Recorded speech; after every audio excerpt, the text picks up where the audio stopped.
Днес в пекарната правим една любима наша семейна рецепта на семейство Найденов. И тя е за кекс, но постен. Всички го обожаваме, майка ми винаги го прави около постите. Сега ще споделя с вас рецептата, надявам се и на вас много да ви хареса. Вкусен топъл. Рецептата на майка ми, грамажите са на чаши, разбира се. Аз обаче предпочитам точните грамажи, по-лесно е просто, защото всяка чаша е различна. За съжаление в България нямаме стандарт. Една чайна чаша да е примерно 120 грама брашно. Не. Така че 4 чайни чаши от тези са 440 грама брашно. На толкова започваме, ще видим дали има нужда после. Това е началото, малко сол на по-късен етап. И сега по-интересната част в тази рецепта са течните съставки. За аромат ще има портокал. На цитрусите стържам само външния слой, защото бялата част горчи. Може и да не добавяте цялата кора. Тя просто ще даде много приятна цитрусова нотка на печивото.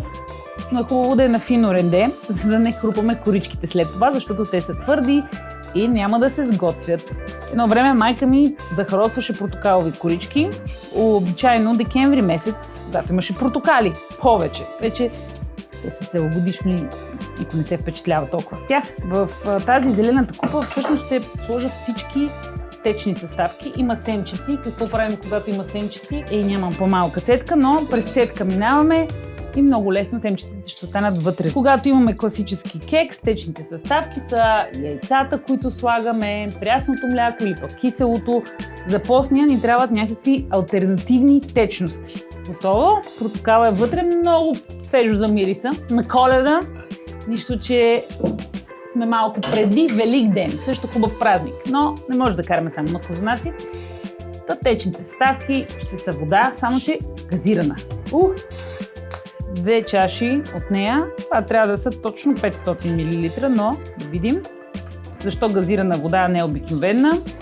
Защото очакваме от нея да направи малко по-пориозна структурата на тестото или, иначе казано, въздушна.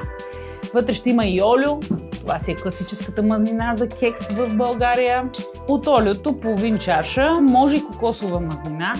Тя е много модерна напоследък. Някъде 120-30 мл.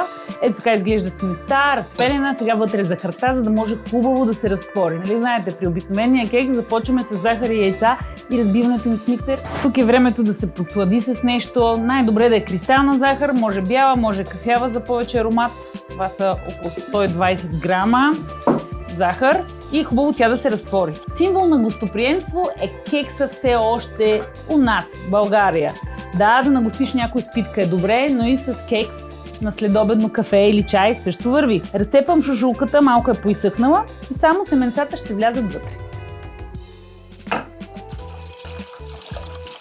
Това си е задължителен аромат за кекс. Ванилията, под каквато и да е форма. В детството ми, разбира се, ванилията беше само единствено синтетична. Никога не съм си представила, че някой ден ще стигна до Мадагаскар, където отглежда толкова много ванилия. И все още има мадагаскарска. Почти съм готова, изглежда малко хаотично, но идеята е следната. Сухи и течни съставки, разделени на 2 части. После ги смесваме. Ще има и много орехи в сладкиша. Те са леко хрупкавия елемент, който е нужен, за да стане още по-интересен. Сурови са, разбира се, ако се запекат, стават с по-силен аромат. За този сладкиш предпочитам обаче сурови. И в ето това ръчно блендерче с няколко превъртания ще са накълцани. Горе-долу съм готова. Останах само набухвателите. Бакпулвер и малко сода. Слагам содата задължително, където има кисели продукти. Така я неутрализираме. Дали ще е кисело мляко при нормалния кекс или пък тук в случая имаме портокал, който също е кисел, идеално. Но много малко ще е содата, бакпулвер е повече. Него при сухите съставки директно. Едно пакетче бакпулвер. Генерално предпочитам повече кекс направен с бакпулвер. В него се съдържа и малко сода. Тя просто е с по-силен аромат и понякога, ако се прекали с содата, нещата не са много добре. Сега половин чайна лъжичка до чайна лъжичка сода към течните съставки. И сега просто ги смесваме.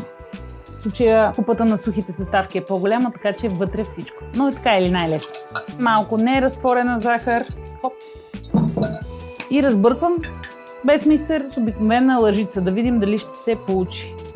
Изглеждаме малко рядко и бучици има, може би трябваше по-равномерно да се налива. Тя не ми е написала, тя ми даде само пропорцията горе-долу как се смесва и това е. Нямаше миксер или нещо, почва да става сместа. Сещам.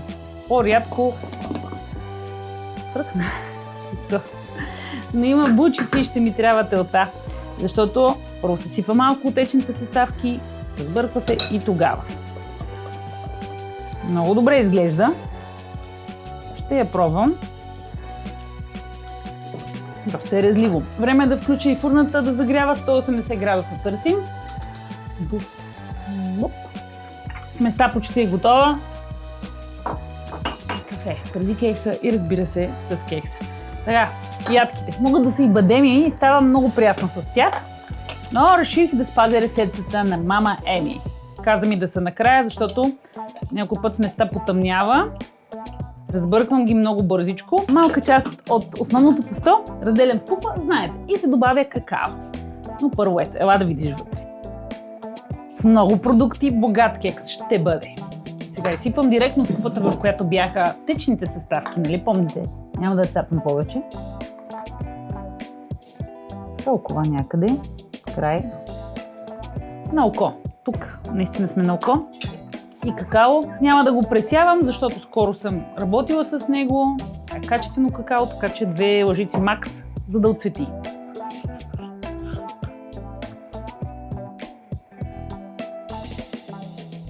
Красиви 2 смеси. Бялата е в по-голямо количество, вижда си се. Ясно е какво следва. Ето я, кексова форма, малко олио. Къде е олиото?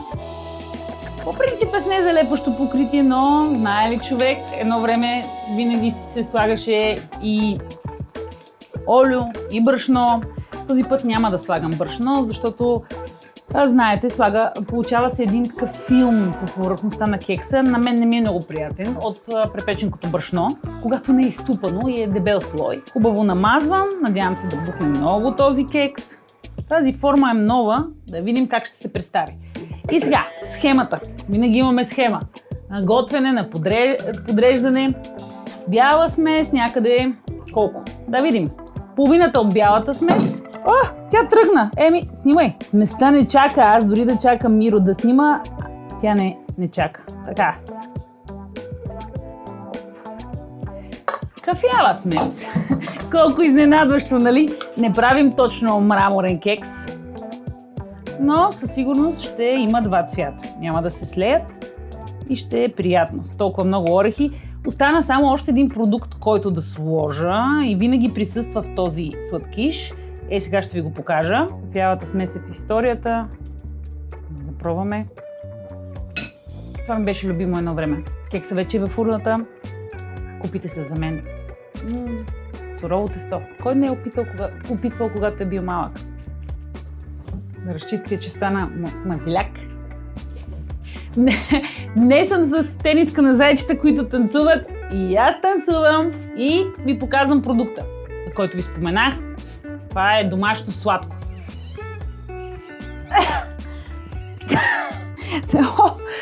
Не мога да го отворя. Домашно сладко от ягоди. Мамка му!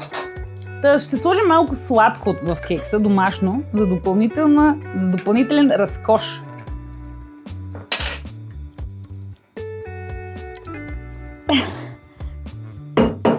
Като се закучи така. Имаше помощ от публиката. Не, помощ от приятел по-скоро. Миро отвори буркана, за да мога аз да направя така. Гледайте. И следващия продукт е сладкото. Сладко на майка ми. Тя ги прави много сладки, което е добре. Не се оплаквам. Я да видим. Не се е захаросало. С цели ягоди. Леле. Карамелено почти. Ще пробвам едно. Винаги избира най-зрелите ягоди и плодове, за да направи сладката. Това върху филийка с масло. Имаме и домашен козунак в момента. Дай да завършим кекса. После ще си говорим за другите неща. Слагам от сладкото.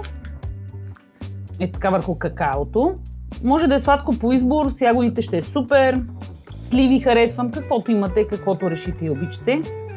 Но да е в средата, за да не се запече и препече. По повърхността отгоре няма да е окей. Половин бурканче сладко някъде ще отиде, обаче ако сложите купешко, може да варира количеството, защото там няма чак толкова плод. Това са цели плодове, не е желе. И сега завършвам с остатъка от тестото. Просто отгоре, хубаво да покрие кафявата част и плодове. От цяла вечност не бях правила кекс и когато реших да ви представя тази рецепта, сама се зарадвах толкова много. Напишете ми в коментар, правите ли кекс у дома и по време на постите дали бихте опитали този кекс, този сладкиш, който ви представям днес. Това са последните седмици на постите всъщност.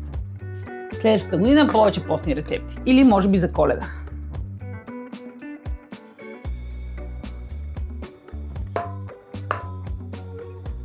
Отличник.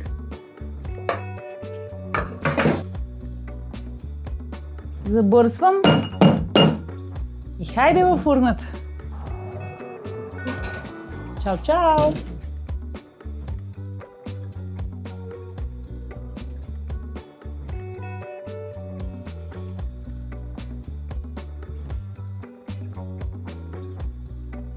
Сега, беше до преди малко кекса навън, пазих го от чари. Видях как е ситуацията и ми се струва добре. Сега, ключовия момент е да го обърнем, да видим новата ми форма, дали става за нещо, дали ще е формата ми за кекс, да видим.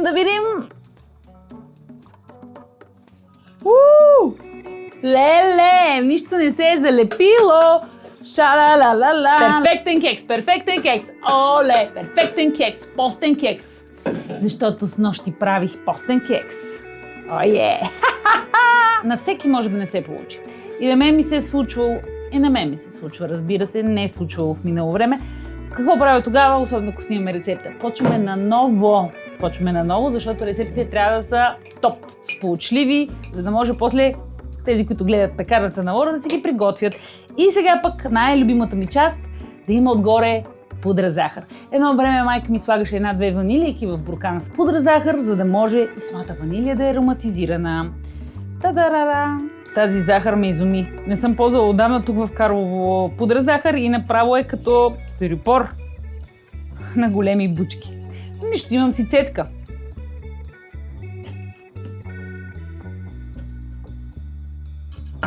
Загубих и ума, и дума. Важният втори критерий за кекс е не само да го извадим добре от формата, това просто ми улеснява живота. Второто важно е да се изпекал равномерно, да е пукав и да не е глетав, защото все пак по-лошо от това, разбира се, няма. Изглежда много въздушен, много богат. Какаото не е разпределено баш, както си го представях по средата, но затваряме си очите и минаваме на другата страна, където не само какао имаме, но и ягода. Виж каква сочност има в ягодата. И разчупваме едно парче за оператора. Топъл все още кекс. Заповядай! С чай или с кафе? Как ще го придружите? Най-якото е, че ваши приятели, които са вегани, постещи, обичащи кекс, сладко, храните ги и без притеснения. Храна, която всички могат да споделят. Защото храната е направена за споделяне. Направете си този кекс. Толкова е добър.